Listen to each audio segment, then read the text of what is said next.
जब तक ये कौम यूं ही सोई रहेगी तो यही होगा इनके साथ, और फिर ये मिठाई बांटेंगे।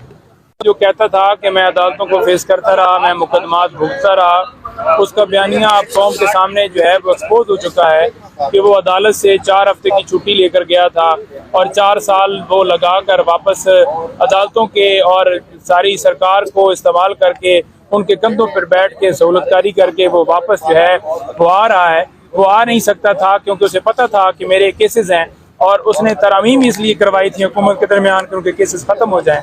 अब उन्होंने देखा कि अब लेवल प्लेइंग फील्ड जो है उनके लिए सेट हो चुकी है, मैच जो है वो सच चुका है। इमरान खान जिसने उनका जो है वो उनको नंगा किया था, वो इस वक्त जो है वो जेल में है, तो लिहाजा अब तो बाकी सारे जितने हैं वो खामोशी से हमारे वेलकम के लिए कोई बात नहीं करेंगे, हमारे ऊपर कोई क्रिटिसाइज नहीं करेंगे। तो वो आ रहा है। लेकिन बात ये है कि वो आए, हम तो पहले भी नहीं कह रहे थे, वो आ इसलिए नहीं रहा था कि उन्हें कौम का सामना करने पड़ना था।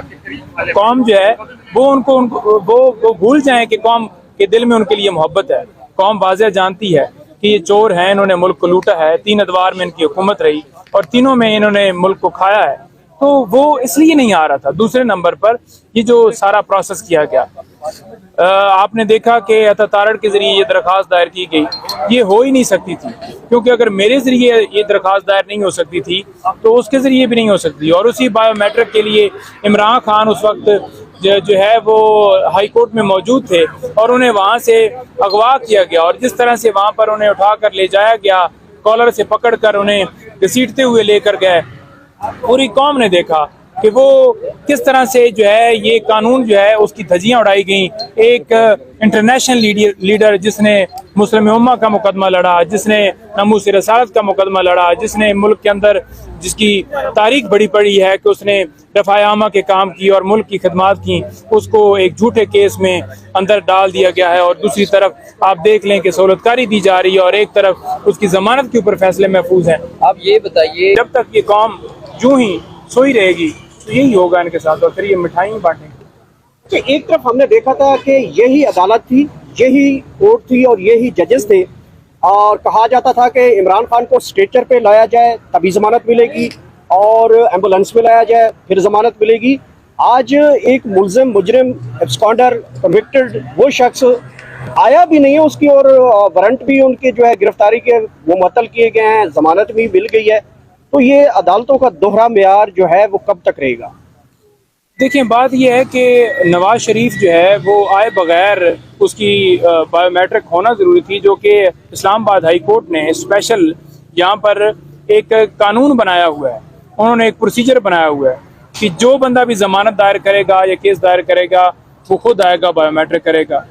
लेकिन जब इमरान खान साहब की तरफ से हमने दायर की थी तो व्हील चेयर के ऊपर इमरान खान साहब को हम लेकर आए थे और खान साहब को उसी व्हील चेयर से उठाकर मेरा सवाल ये है कि यही जो अदालत थी और यही जजेस थे जिन्होंने कहा था कि एम्बुलेंस में डाल के लाया जाए और स्ट्रेचर पे डाल के लाया गया तभी जमानत मिलेगी। बिल्कुल बिल्कुल सही कह रहे हैं।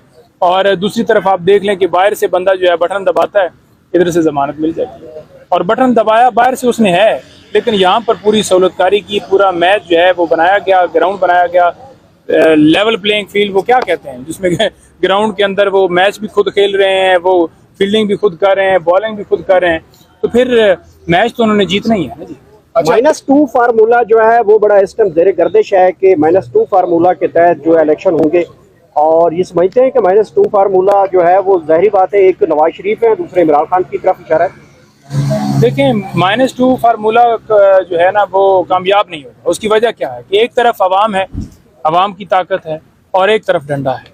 अब डंडे और अवाम के दरमियान जंग है, तो देखते हैं, हमेशा अवाम ही जीती तो है, लेकिन अब क्योंकि अवाम को जिस तरह से यरगमाल बनाया गया है, जिस तरह से डराया गया है, लेकिन जो ही थोड़ी सी गैप निकलेगा ना, अवाम निकलेगी और निकलना पड़ेगा। निकलने के बगैर गुजारा नहीं हो सकता, और हकूक के लिए जंग लड़नी पड़ेगी, आइन के लिए, कानून के लिए जंग लड़नी पड़ेगी। अच्छा पंजोता साहब, हम भी देख रहे हैं कि कब तक ये अदालतें, आपका जो है आज लिस्ट में, काज लिस्ट पे नाम निकाला गया, समात की जमानतें लगी हुई हैं, फैसले पेंडिंग पड़े हैं, आपको तो इंसाफ नहीं मिल रहा, और इस जस्टिस सिस्टम और खासकर चीफ जस्टिस जिस तरह मुतराजा बन चुके हैं, एक तरफ इंसाफ देते हैं, दूसरे को दे ही नहीं रहे, तो फिर आपके पास हल क्या है? जब इस जस्टिस सिस्टम में नहीं इंसाफ मिलेगा और इसी तरह रहेगा तो फिर क्या तहरीक इंसाफ का लाएअमल क्या होगा?